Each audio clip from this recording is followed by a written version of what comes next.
Hi, I'm Chike, that's Sanford, and this is Real Reviews Rewind, the show where we talk about movies and sometimes other stuff. This week, we are taking a look at a classic from 1971, French Connection, starring Gene Hackman. So, the other film we're going to be talking about today is a documentary that's in 2018 called Quincy, directed by Rashida Jones. But first, I really want to start out with the French Connection, because I really enjoy police drama procedurals, especially when they're done well. And I'd like to tell you that this one is done well, but it's better than done well. It's one of those police procedurals that if you follow all the right clues, if you're paying attention to who people are, you are going to love this film. Gene Hackman gives pretty much what people have always said, the standout performance of his career as this cop Popeye with his partner as they try and track down the drugs that were brought over from France to New York and the trafficking of that ensued. The thing that I love about this film is its frankness. It pulls no punches. The cops do slightly underhanded things, but you're always really on their side. When it comes to the villains, they're not caricatures either, but fleshed out real people that you could see running into these problems. You even got, what's the word I'm looking for here? Not a grocer, but like it's like a cafe owner? A cafe owner who is mixed up in this drug trade.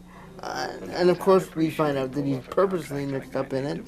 But he is a normal human being who has flaws and failings, and nothing is really played for laughs. Everything is done with a level of sincerity that makes sense.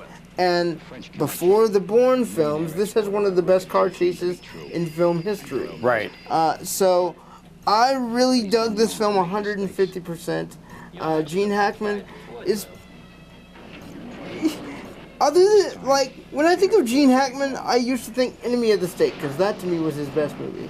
But now that I've seen The French Connection, I'm like, this guy knew how to turn into 11, but make it feel real, and where there were stakes that mattered. Right. Sanford, what did you think of The French Connection? Well, I'm not sure I liked it as much as you did. I had never seen this movie. Had you seen this movie before? All right, so this is one of those examples of, hey, let's watch a movie with fresh eyes. And I think one of the challenges about watching a movie with fresh eyes is sometimes they don't hold up to modern standards. So for me, this one didn't come up to that on a couple of levels, although I will say that there are aspects of this movie that I was really impressed by. One was the car chase, which, you back before any kind of special effects, I mean, that was an honest to God, very hard to stage car chase underneath the elevated tracks of the train. Yeah. That was amazing.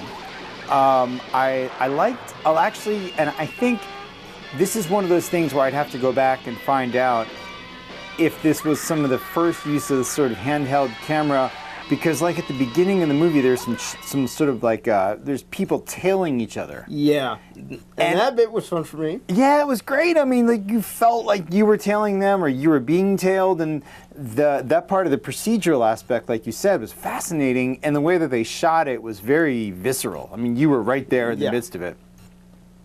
So I liked those parts, but I will say that I thought that I didn't really buy on the police part of it. I mean, the way that they sort of just had, first of all, they just had complete freedom to go after whoever they wanted to. Yeah, but, okay. And then this aspect that they sort of sit there for hours and hours in their car. I mean, I know surveillance happens, but they were just kind of somewhat randomly, well, not somewhat random, they were following some people who they had seen in the nightclub. Yes. And they were just kind of saying, hey, let's go tail those people. They look suspicious. And then they wait hours and hours and hours, and eventually, like you say, the pieces kind of fall into place, but it wasn't like there was a mystery they were cracking. It was more of a, he seemed to have had a bad day, so he was following a hunch. So on that aspect, I was kind of a little let down. The last thing about Gene Hackman, and I'm curious to get your input on this, I felt like it's a style of policing that felt very out of touch with today's reality. The sort of casual brutality that he used. You know what it reminded me of? What? The scene when he went in, he went into that one nightclub and all that, it was all black clientele and they were all lined up against the wall. It reminded me when we watched Detroit. And they had all the people lined up against the wall and it was the same moves. Now maybe that's a procedure. But to me, it just felt like it was hard to empathize with these cops when they're coming in and just kind of tearing up a place and just throwing people against the wall and pushing everybody around. I guess the point of that was just to make the connection with the guy who was the undercover cop. Yeah. But it just felt out of touch. I don't know. What do you think about that? Okay, so here's what I'm going to say. You can't judge. Well, maybe you can. I don't feel like I should, in this instance, judge a film by 2018 standards. Okay. Because that's what you saw is what things were like or things were imprinted upon in 1971 when this was released. I can't judge a film on the fact that, oh, you know what? People do not do that. People do not make those idiotic choices in 2018. So it's going to feel worse to me watching this because this doesn't work. I mean, I've obviously felt that way in, slavery movies, of course, because that's far, far removed from modern society, and that's a level of cruelty and unjustness that definitely exists within those films, even though we can't mentally go back as far as that time period. But when you're looking at a cop procedural, I guess I have a little bit more. This is an odd thing to say to you, but I'm going to say it anyway. I may have a little bit more insight into this than you might actually believe. Okay. See, I kind of grew up in my 20s, early 20s, watching a show called Naked City, where they had those kinds of. Was it like a reality show? It was like the Law and Order of its day, if you will. And, those types of shakedowns, that kind of tailing, and I've seen it in film noirs as well, completely, totally did exist within the framework of those plot lines. So when I saw it here, I'm like, par for the course. And, like you say, very well, was probably par for the course in 1971. I mean, that's just kind of how things were at the time. It was a different time. I'm going to say, echo something that you said at the beginning. I like that the characters were a little more nuanced. I mean, the good guys were, Gene Hackman's character is kind of an anti-hero. He's got a negative side. He's kind of a slob. He's a little brutal, and even they even comment on his brutality in the movie. Yeah, which I thought was great. Right. So I mean, I like the fact that he's sort of this character. You get the good and the bad mixed together. That was awesome. Mm-hmm. So I think, like you said, his performance was really strong. I also thought Roy Scheider's performance was really good. Yeah, and I've forever been a fan of Roy Schneider since Jaws. Yeah. I mean, anything I see that guy in, I sit and pay attention, because that man, it's not even about his presence. It's about the way he literally handles a room, no matter what character he's playing in it. Usually, if it's not the lead, it's a supporting character, but you always pay attention to him, because you're like, what is on this dude's mind? What is he thinking? Where is his head going? Right. How many chess piece moves ahead is he than everybody else? All right, now a couple of complaints about this movie. Okay, what you got? And it happens in every sort of police movie. I mean, they're like superheroes. I mean, in the beginning, they're chasing this guy for what feels like blocks and blocks and blocks at full sprint, whereas then he's going out drinking all night and they're smoking cigarettes and they're running in like loafers. Mm-hmm. I have a hard time buying that. Of course. They go in there, they intimidate a whole room full of people. He doesn't even draw a gun. He intimidates them just by pushing them up against the wall. Nobody fights back. I just can't really. I have to watch these movies, and I don't know what's ruined things for me, but I have to watch them now and just kind of swallow my resistance to the fact that this just doesn't feel right. Doesn't seem believable. I want to tell you something that's going to make you laugh. Please. How can they all be such bad shots? I know. How? It is, How? yeah. Yeah, I mean that reminds me of like these classic comedians who are making fun of all. There's like 100 shots are fired and everybody missed. And one guy's got a shotgun and he's missing everybody. I mean, the one dude did get hit, in fairness, twice with a shotgun. Yeah. But beyond that, like, every time there's a climactic battle, you just miss. And the way... Okay. Yeah. I'm gonna hit spoiler alert because it's a 30-year-old movie. All right, yes. I think that's fair. They end this movie with Hackman right at the cusp of possibly taking down the main baddie. And then they just cut to black, and you're wondering, wait, did Hackman get shot? Did the other guy get shot? And then I look at the movie.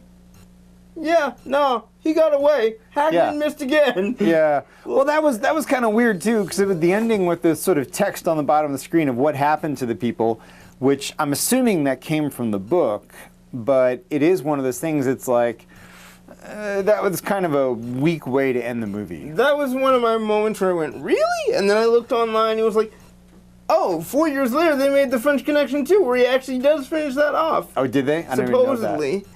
I did not read the plot summary, just in case we wanted to go and do real reviews. Rewind number 2 with French Connection and another film. I'm not sure I'm up for that one. I don't know if I could do that, because you're only focusing on the baddie and Gene Hackman, and that face-off will probably not be nearly as much fun for me. So, overall, like it? Not like it? Like it, dated. I think it's good to sort of say, hey, look, these are classic movies. I think you've got a really good point. You've got to watch it for when it was made and how it was made. But it does have some great performances. And if you've only ever seen Gene Hackman from Enemy of the State or Superman, where he was actually really great as Lex Luthor. He is, yeah. Here's him giving a little more muscular performance, I'd say. One last note, and then I'm going to ask your final note. The music. What'd you think of the music? Now, correct me if I'm wrong. Yeah? But this actually has a tie to our other film. Yes. So, so what'd you think of French Connection first, then we'll segue. I love this movie. I would recommend it to all those who like, intense dramas with intense performances by Gene Hackman. Roy Schneider was great. But I didn't know that because of the second movie I chose, there would be a connection there. And then I saw it, and I literally did what people do in TV shows. I went, because I just didn't see it coming at all. Well, there you go. There's your segue. Go ahead, my friend. But with that segue, the music for The French Connection was done by Quincy Jones. And he's the subject of our next film, Quincy, directed by Rashida Jones, his daughter. This basically tells the in reverse order tale of Quincy Jones and his life as the magnum opus of music producers and what he was able to get done in terms of breaking barriers within the music industry. In so many ways, I've lost count. Right. The only man other than Sammy Davis Jr. that I know that it made such a positive impact and impression on Frank Sinatra. The only man that I know who was able to break into musical scores with the help of Henry Mancini, one of the great film composers of our time at that point. The only person that I know who could make the movie The Wiz even remotely palatable, because I hate Diana Ross's performance in that movie. And of course there's the accolades we do know from the people who are close to my age. There's Thriller, there's Bad, there's Off the Wall. The music he made with the jazz legends like Ella Fitzgerald, Sarah Vaughan, Dinah Washington. There are so many accolades, it's unheard of. I always call myself a workhorse. I know nothing about the world of work compared to what he was able to pull off so far in his 85 years on this planet. And it documents his entire life from his starting time in Chicago to pretty close to the opening of the Smithsonian's African American Museum. Yeah, that sort of winds up being the culmination of the film. Right. So I'm going to let you go first on your thoughts on this film. So this documentary took on a lot. I mean, he has had, like you alluded to, he's had this amazing life. He's had this amazing career. And the documentary, which is made by his daughter, tries to cover his career his impact, his health, his life, to a certain extent, his interaction with these, these major trends in different things going on in society and in the world and raising money for the world. There's a lot going on in this movie, and I kind of feel like it goes in a lot of directions and doesn't hit as hard on some of them as it could have. Now, I will say this, I watched this movie in chunks, which is one of the downsides of watching movies at home. But I know. I essentially watched it in two halves. I did not like the first half of the movie as much after I had finished it, but the second half really got better for me. I thought that the movie made much more progress and had a lot more power to it because it told a more compelling story in the second half, and sort of this, first of all, his health scares and all the survival that he did through all these medical issues. The brain aneurysms and then the stroke or whatever I guess it was a heart, blood clot. Yeah. Going through that, and then at the same time going through the planning for the opening of the African American History Museum, and also covering his sort of more modern role in music, and which has gotten much more diverse. Whereas the first half was a little bit more of, the movie's a little bit out of order. So it kind of starts with like 3 years ago, right? And then that's where the first part of the movie takes place. And then they go back and kind of tell his early story and his early life as a musician. Then it sort of gets into his later life as a musician / planning for this, the big opening event. And I just felt like the second half had a more compelling narrative. And I felt like the first half just kind of couldn't quite figure out what it was trying to do.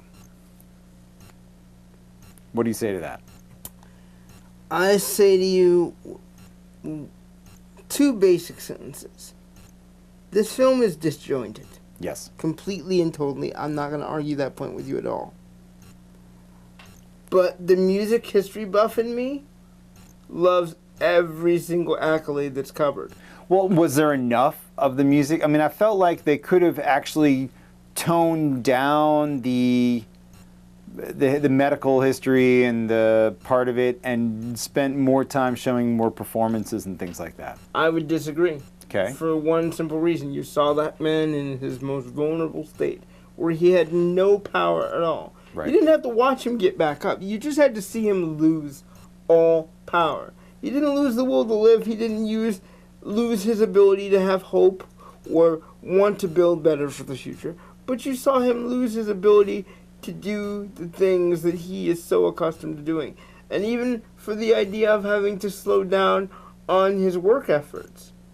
So those are essential to me. Because then you wouldn't get a definitive picture of just how hard this man worked to get to where he is. Well, and I agree with you about that. I thought that the story about him overcoming his hardships, what really impressed me was the sort of the brain aneurysm, the double brain aneurysm that he early in his career. Which medically they wouldn't have had a lot of tools to actually fix at that time, you would think.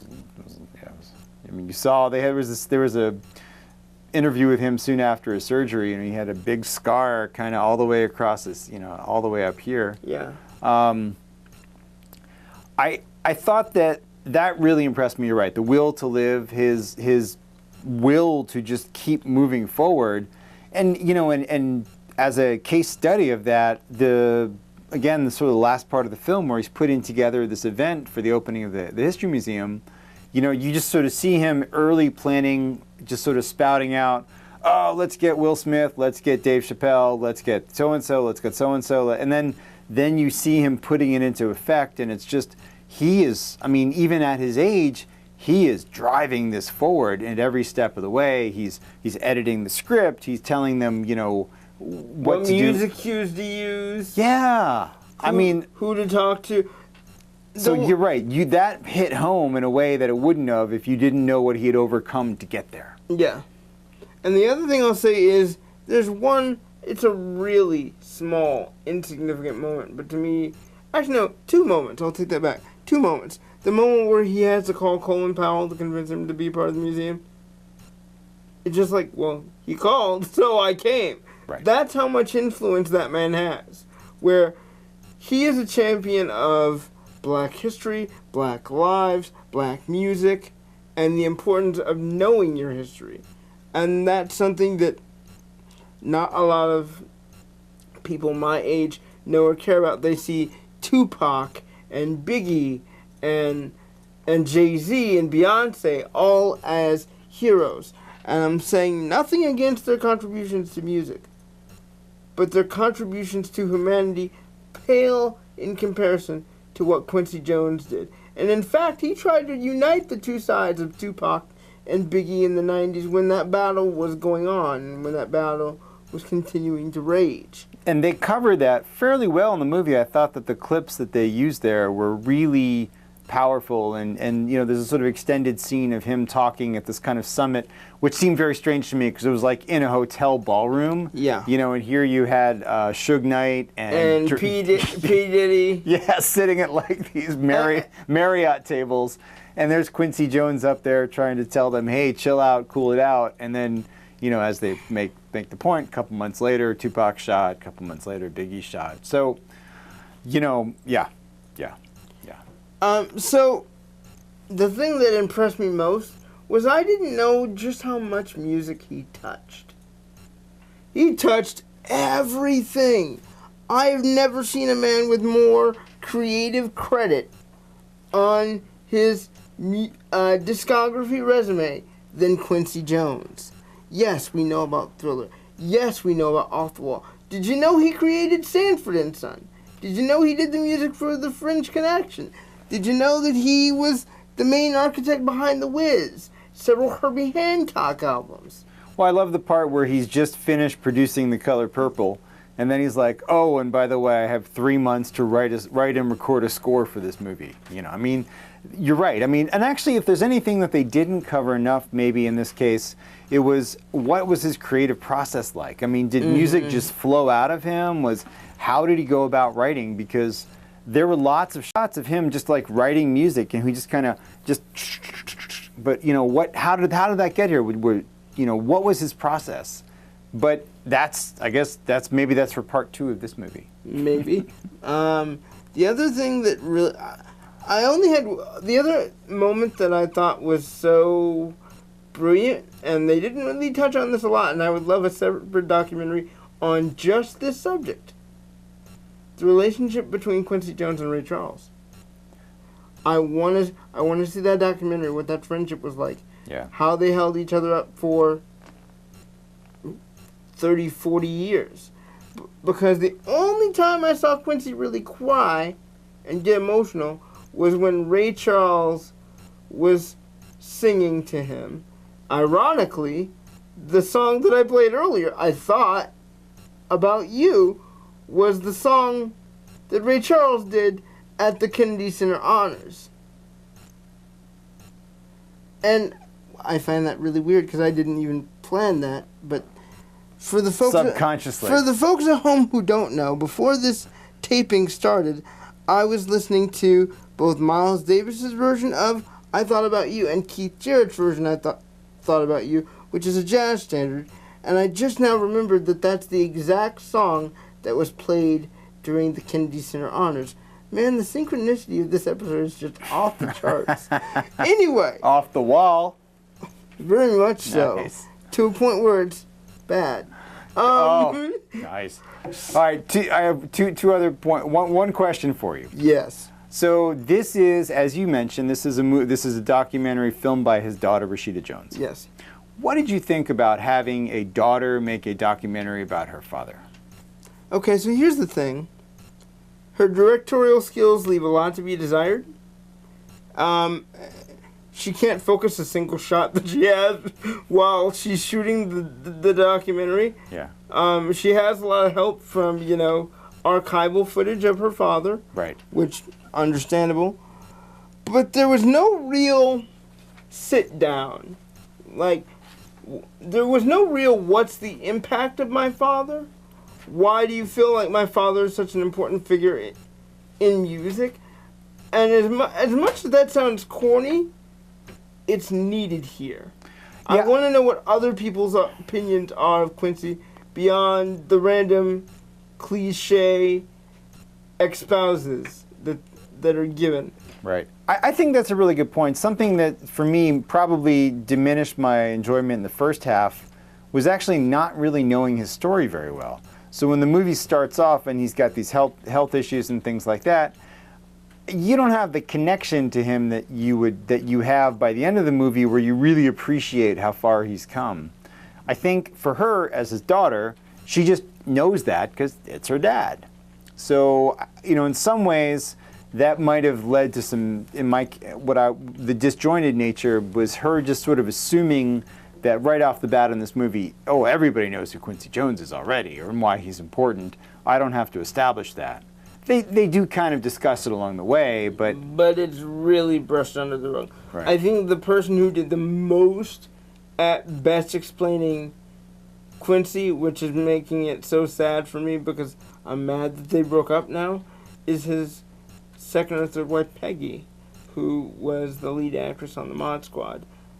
I don't think he's ever had love like that since, and to hear his ex-wife espouse that much on his brilliance, on his heart, on the soul of who he is as a person, that's what I wanted from the rest of the film, and it wasn't there. It's a good documentary, but it does fall short of measuring the man. Of course, my one question is, how could you measure the man in one 2-hour documentary? My answer is you couldn't. You need a small documentary mini-series to do that, with a steadier hand than his daughter was able to provide. Right. So one last thing about this movie, I thought some of the most powerful aspects of it were right at the end, when he's getting that tour of the African American History Museum before it's open. And also in some of the statements he's making at some of the other events, where he is sort of considering his own mortality, and how he keeps, sort of saying how all these other people are gone. So, Ray Charles is gone. Everybody else is gone. They're dead. They're dead. They're dead. And you really, to me, that was actually, regardless of what Quincy Jones has done in his life and how much he's achieved, it was just fascinating to see somebody who's so verbally expressive, and I thought, he was able to real-time speak his thoughts incredibly well. To watch him ponder his own mortality like that was really powerful. That was, to me, sort of almost not a throwaway part of the movie, but they didn't really make much of it. But for me, that's what I really took away from this was, wow, that's impressive. See, here's why we're such a good team, because that empowered you and enlivened you. Yeah. But that's kind of where I dropped off, because I've heard him say those same things before, previous to viewing this documentary. So it wasn't of any surprise to me. It just made me consider working harder. Because if he can do all that at 80 years old, what am I going to do with the rest of the 50 years of my life to define myself in a positive light in that way? So having said that, though, I think it is a movie that is good for people to watch who don't know that much about Quincy Jones, and maybe start getting some stuff from his discography. Yeah, because that man has a resume as long as my arm with music that is just as varied and classic, and in a way, like Jones himself, timeless. There you go. With that said, we will see you in 2 weeks with the next Real Reviews. I have no idea what we're going to review 2 weeks from now, but I can tell you one thing. It'll be good. Grab your popcorn. We'll see you next week. See you at the movies. Bye, guys.